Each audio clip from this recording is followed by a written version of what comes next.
어떤 것을 봐야 이 마음의 강같은 평화가 올 것인가. 제목부터 귀엽지 않나요? 나의 첫 심부름. 키가 1m도 안 되는 친구들이 심부름을 한다는 게 너무 귀엽더라고요.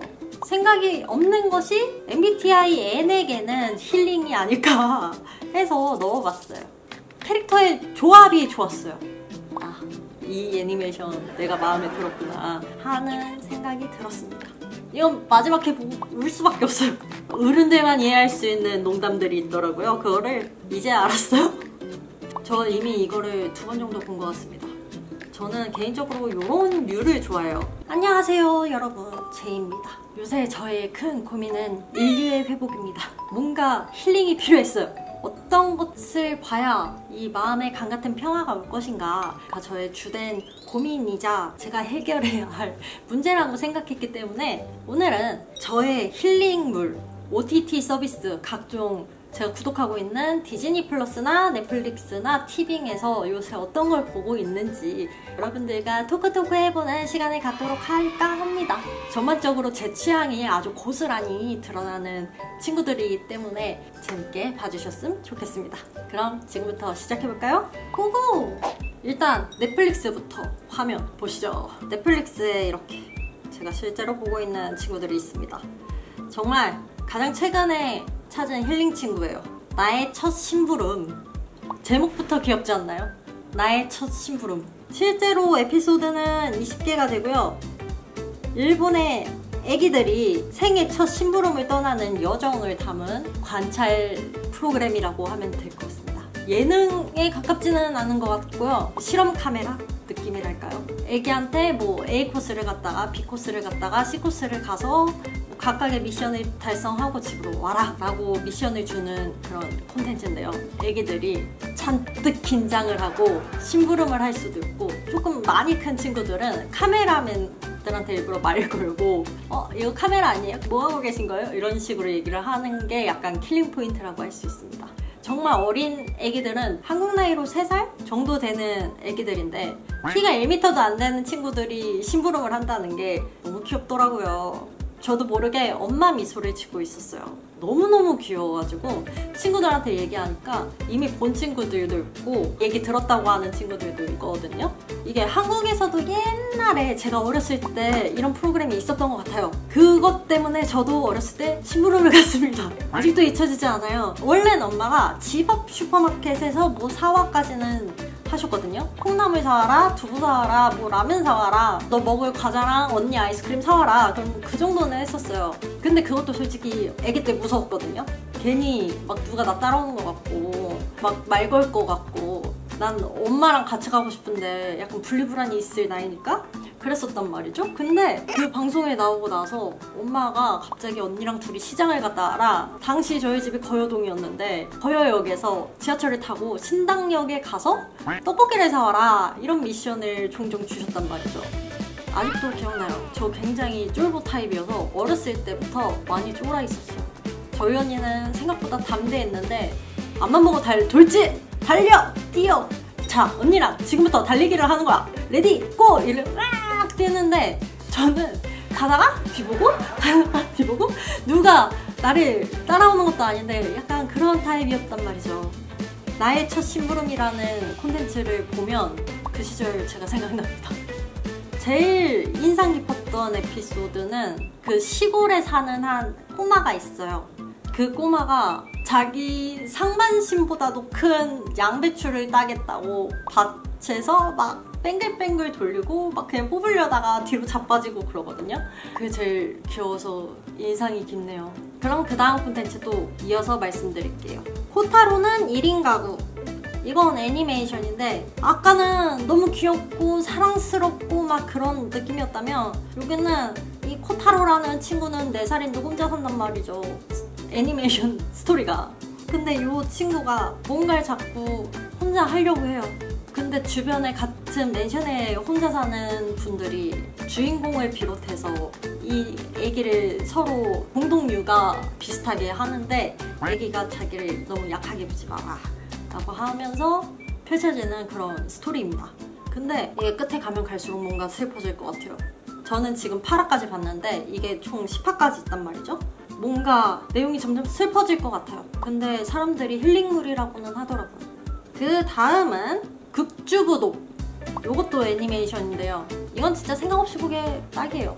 어둠의 세계에 계시던 형님이 전업주부가 되어서 아기자기하고 실력 좋게 집안일을 하는 걸 담은 에피소드들이 있는데, 반전이라고 해야 될까요? 험악하게 생긴 사람이 집안일도 잘하고 세상은 가정적이고 고양이도 귀여워하고 약간 그런 것들이 있기 때문에 정말 생각 없이 보기 좋습니다. 생각이 없는 것이 MBTI N에게는 힐링이 아닐까 해서 넣어봤어요. 그리고 이번에는 스파이 패밀리라는 애니메이션을 추천드릴게요. 이건 힐링물 맞아요. 이거는 100% 힐링물인데 총 12개의 에피소드인데 여기에 나오는 아냐라는 애기 캐릭터가 굉장히 귀엽습니다. 아빠는 스파이, 엄마는 킬러, 애기는 초능력자, 필요에 의해서 조합된 스파이 패밀리인데 이 아냐가 세상에 귀엽습니다. 얼른 시즌2가 나왔으면 좋겠어요. 이게 끝나긴 끝났는데 시즌1이 궁금한 타이밍에서 이게 적재적소에서 끊어지는 거예요. 이건 못 참아요. 당장 내놓으라고 하고 싶어요. 넷플릭스는 이 정도로 하고요. 다음 OTT 디즈니 플러스 가보겠습니다. 디즈니 플러스는 저도 많이 봤죠.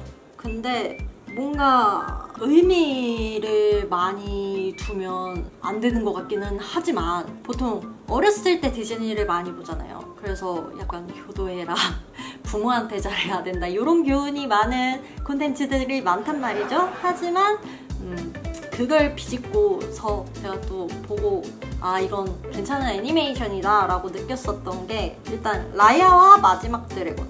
요 라야와 마지막 드래곤은 원래 개봉했을 때 봐야지 라고 했는데 바빠서 못 봤었단 말이죠. 까먹고 있다가 며칠 전에 발견을 하고 봤었어요. 근데 제가 기대를 안 하고 봐서 그런가?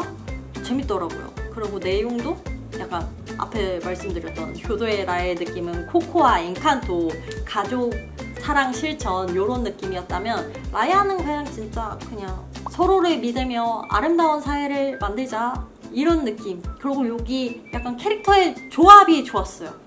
애기 캐릭터도 있고 꼬마 캐릭터도 있고 험상궂은 아저씨도 나오고 싹퉁바가지 공주님도 있고 주인공 정말 용감하기만 하고 정의롭기만 하는데 약간 민폐 같은 우리의 주인공 캐릭터도 있고 그렇기 때문에 약간 캐릭터 합이 굉장히 좋았던 힐링물이었다, 힐링 애니메이션이었다 라고 말씀드리고 싶습니다. 그리고 짧지만 힐링이었던 콘텐츠가 있는데 베이맥스라는 애니메이션입니다. 이 베이맥스가 빅히어로에 나오는 풍선 캐릭터거든요. 근데 이 친구는 자기가 응급용 로봇이기 때문에 자기 주인과 가족도 챙기지만 이웃 사람들도 도우러 다니는 친구예요. 그러면서 나오는 에피소드들이 나오는데 원래는 여행 갈 때 짧게 단편으로 볼 거 찾다가 봤었는데 저도 모르게 내렸는데도 계속 보고 있더라고요. 짐 찾아서 내리고 이걸 이동해서 밖으로 나오기까지 계속 이걸 보고 있는 거예요. 아, 이 애니메이션 내가 마음에 들었구나 하는 생각이 들었습니다.